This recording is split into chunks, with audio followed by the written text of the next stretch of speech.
Today I'm going to chat about my latest design for the Knitting magazine, issue 218.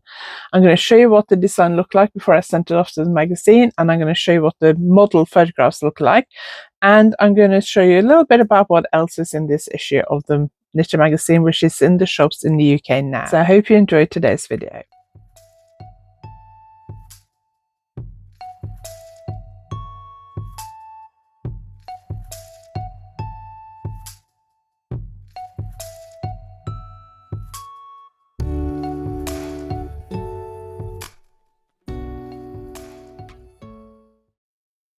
If you're new here, my name is Anniken. I design knitting patterns. I teach knitting workshops online and in person, and I sell yarn through my website YarnAddict.co.uk. If you like this video, please give it a thumbs up, and if you haven't subscribed yet, please consider subscribing. Issue 218 of the Knitting magazine has been out in the UK for a couple of weeks now. By the time this video comes out, it might be nearly 3 weeks. I think the next issue comes out in early September. So if you haven't bought your copy yet, get down to the newsagents and buy it. I actually have a copy on the Zinio app, which I quite like reading magazines on here now, because it means I can read it on my tablet. I have an 8-inch tablet, so it's big enough to be able to read the text, but it means I can take the magazines with me easier, especially when I travel and things. So this is what Intarsia looks like. It's named after a town on the north coast of Cornwall, famous for King Arthur's castle. And I live in Cornwall. I live in southeast Cornwall. Intarsia is on the north coast of Cornwall. But that is what it looks like. I'll just show you another picture. And on the back as well, I've just got to zoom in a bit so I don't show you the pattern details. So it features a lace pattern on the top of the front and the back. So I'm going to go back now to a few months ago before I sent this off to the magazine and show you what it looks like before I sent it off and talk a little bit more about this design. Then I'll come back and show you what else is in the issue of Knitting magazine. Let's take a look at this design. Filming in a different location today. I've decided to film this in my dining room rather than upstairs in my office because I have a bit more space down here. So I thought I'd try and see how it goes, and I can use my main dress. Put the sample on the dress form. I'll swing it around and show you the back in a minute. So the sample is knitted from the bottom up. If I lift the dress form up a little bit, you can see it's just got a garter stitch edging at the bottom. It's knitted in the round to the underarms, and then you knit the front and the back separately to the shoulders, and then you work a 3-needle cast off to join the shoulders. If you prefer, you can cast it off and sew it together, and then you pick up stitches for the neckline and for the armholes. So there's very little finishing on this. There's no sewing up, and then you weave in the ends and block it, and you're done. So it's got stocking stitch up to the bust line, and then it has a lace pattern, and then it's got the same on the back. It's got a lace pattern on the back as well. If you wanted to, you could of course just work the lace pattern on the back and not do it on the front, or start the lace pattern a bit higher up. If you want to just carry on with stocking stitch, I would carry on using the needle size you're using for the stocking stitch section. When you get to the lace section, you change down a needle size, 1/4 millimeter, because the lace tends to block out bigger than the stocking stitch. So if you wanted to do stocking stitch all the way up to the shoulders on the front, and then maybe have just a lace on the back, for example, then I would carry on using the needle size you're using for the body to the shoulder. Just go down a needle size if you're doing the lace pattern. So the yarn I've knitted this in, it's a yarn I've used quite a few times now, is Fabulous 4-ply from Macintosh Yarns. And it is 55% Blueface Leicester, 45% mulberry silk.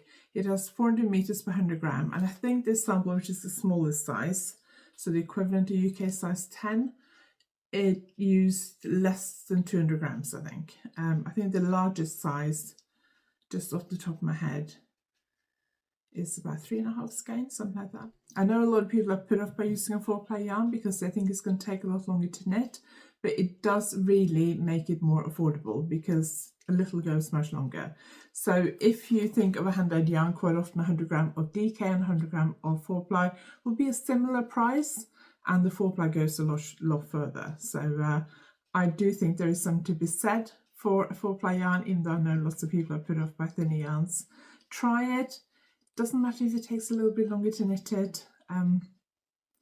You can just look at it as better value for money. More time till you have to buy more yarn for the next project.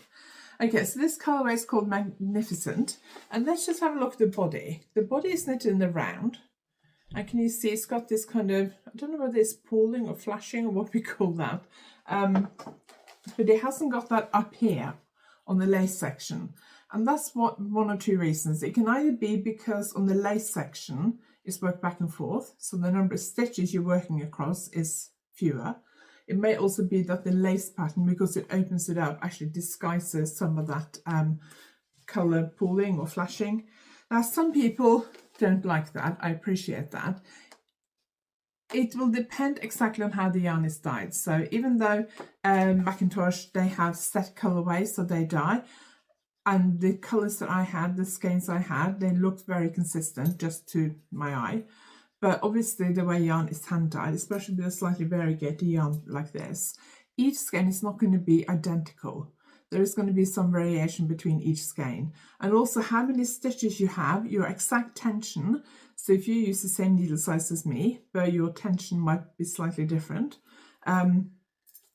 If you're working the bigger size, it could make this colour flashing pooling effect look different. I didn't know it was going to come up like this till the sample came back and I blocked it. I quite like it. It wouldn't put me off knitting it, but I know that some people might be put off knitting it.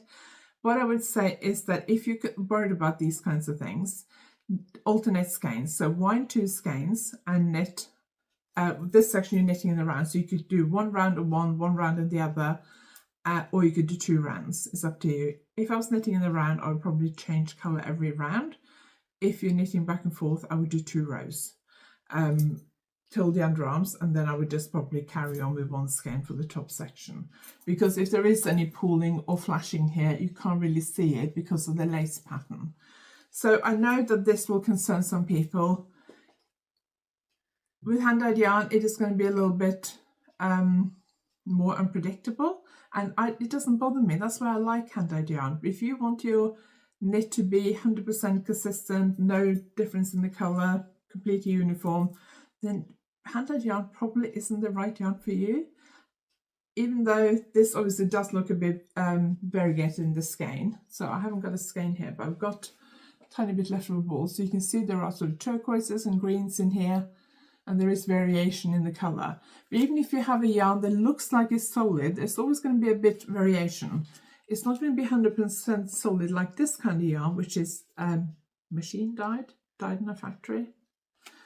Hand-dyed yarn is always going to be a little bit more inconsistent. And I don't think I mean inconsistent. It's more likely to surprise you. And if you want to know exactly what it's going to come out like and it's going to be completely solid, then I probably wouldn't spend the money on the hand-dyed yarn. So this colourway is called Magnificent. There is a range of colourways available on the Macintosh website. I've used several in the past. There's a very pretty lilac-y one I've used in the past. I can't remember the exact name. I've also used a really bright yellow one and a couple of other colourways, and they're really beautiful colourways, so do go and check it out. I will link the Macintosh website below. I do have an affiliate link, so if you make a purchase, I might earn a slight tiny commission on that. So do go and check it out, and we'll now go back to me in the future where I'll talk more about the magazine. So I was very interested to see that they have modelled it over a white shirt. When I designed it, I was thinking of it as a summer top that you will wear just over either bra or vest top underneath if you wanted to be a little bit more modest, I guess. But it looks great over a white blouse as well. So it just shows how versatile this garment is. If it's hot and you want to wear your knits in the summer, you can wear it just on its own, or you can wear it over a long sleeved shirt or top. I do actually like it over this long sleeved white shirt. I think that looks really good, and it makes it a bit more seasonal design as well. I'll show you the pictures of this design before we look at what else is in this issue. So let's just take a look at that picture of the back. So you can see it's got the lace detail on the back. Close-up of the lace on the front. You probably can't see that too well on the screen. There we go. And there we go. So let's take a look at what else is in the issue of Knitting Magazine. So this is the cover. That's what the cover looks like. I really like this design on the cover. It's by Lisa Richardson. It's got a nice frilly collar and a very pretty lace pattern. So I really, really like that. I like at the front of the knitter, they have like on their contents page, they list all the patterns and the designers. And I think they have pictures of all or most of the patterns. I think it's all the patterns. So if you're not sure or if you're looking for something specific, you can see at a glance what you're actually looking for, which I really like.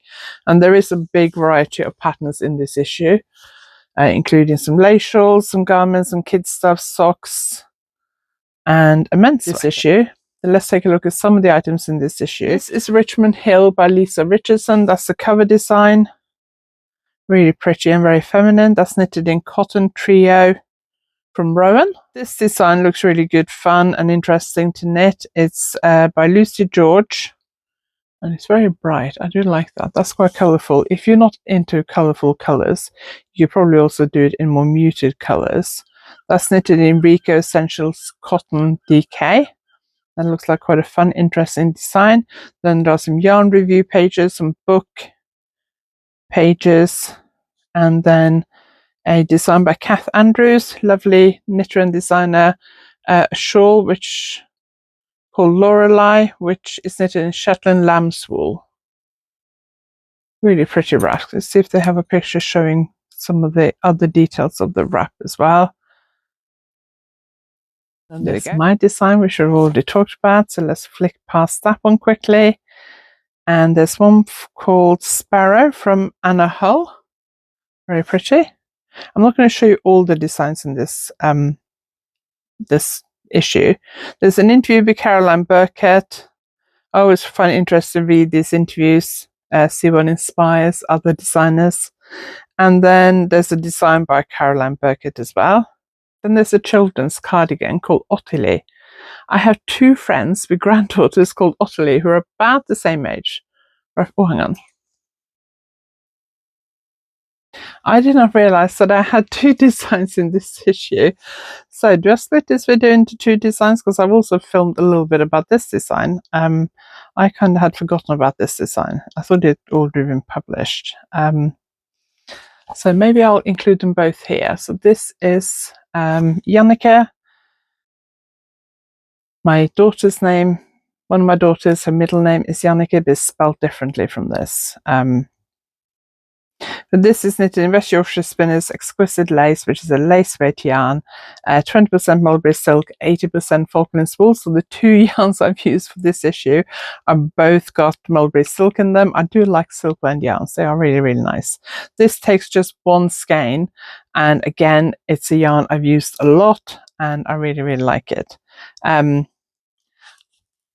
know that I filmed a bit about this before I sent it off.